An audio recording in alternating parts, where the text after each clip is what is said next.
महत्वाची बातमी, मुंबईतल्या विधान भवनाच्या प्रवेशद्वारावर आग लागल्याची घटना घडलेली आहे। प्रवेशद्वारावर जे केबिन आहे त्या ठिकाणी आग लागली। अग्निशमन दलाकडून आगीवर नियंत्रण मिळवण्याचे प्रयत्न सध्या सुरू आहेत। शर्थीचे प्रयत्न या ठिकाणी केले जात आहेत। धूर मोठ्या प्रमाणामध्ये पसरलेला आहे। अग्निशमन दलाकडून आगीवर नियंत्रण मिळवण्याचे प्रयत्न सध्या सुरू आहेत। महत्वाची बातमी आपण पाहताय, विधान भवनाच्या प्रवेशद्वारावर आगीची घटना घडलेली आहे आणि अग्निशमन दलाकडून आगीवर नियंत्रण मिळवण्याचे पूर्ण प्रयत्न सुरू आहेत। इलेक्ट्रिक बोर्डला आग लागल्याची माहिती मिळतेय। ही आग विझवण्यासाठी शर्थीचे प्रयत्न या ठिकाणी केले जात आहेत। विधान भवनामध्ये सध्या आमदार उपस्थित आहेत। प्रवेशद्वारावर असलेल्या एका इलेक्ट्रिक बोर्डला आग लागल्याची घटना घडली आहे। अग्निशमन दलाकडून आगीवर नियंत्रण मिळवण्याचे प्रयत्न सुरू आहेत। अक्षय मणकणी आमचे प्रतिनिधी आमच्या सोबत आहेत। थेट जाऊयात अक्षय यांच्याकडे। अक्षय, अपडेट्स काय?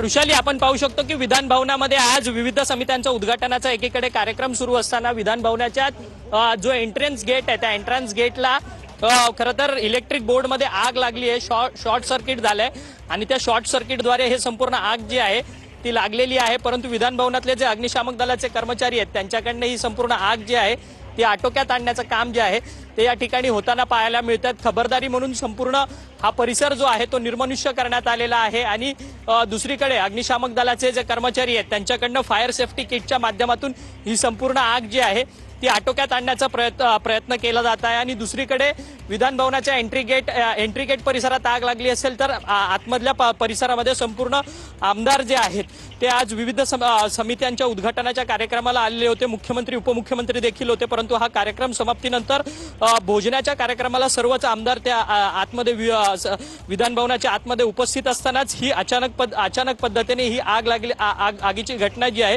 ती या ठिकाणी घडलेली असल्याचं आपल्याला पाहायला मिळतंय। संपूर्ण हा परिसर जो आहे तो निर्मनुष्य करण्यात आलेला आहे आणि फायर सेफ्टी किटच्या माध्यमातून जो शॉर्ट सर्किट होऊन ज्या ठिकाणी इलेक्ट्रिक बोर्डाला आग लागली आहे त्या ठिकाणी आग नियंत्रण आणण्याचं काम जे आहे ते सध्या अग्निशामक दलाकडनं या ठिकाणी होताना सध्या आपल्याला पाहायला मिळत आहेत। आणि आपण दुसरीकडे पाहू शकतो की विधानसभेचे अध्यक्ष जे आहेत राहुल नार्वेकर या ठिकाणी विधान भवनातून बाहेर आलेले असल्याचं आपल्याला पाहायला मिळत आहे। आपण ते देखील या संपूर्ण आगीच्या ठिकाणी जाणार आहेत आणि आग कशा पद्धती आग लागलेली आहे त्या ठिकाणी हे विधानसभेचे अध्यक्ष राहुल नार्वेकर हे जाताना आपल्याला पाहायला मिळत आहेत। कारण की एकीकडे आमदारांचा विविध समित्यांच्या कार्यक्रम होत असताना अचानक पद्धतीने ही आग जी आहे ती या ठिकाणी लागलेली असल्याचं आपल्याला पाहायला मिळतंय।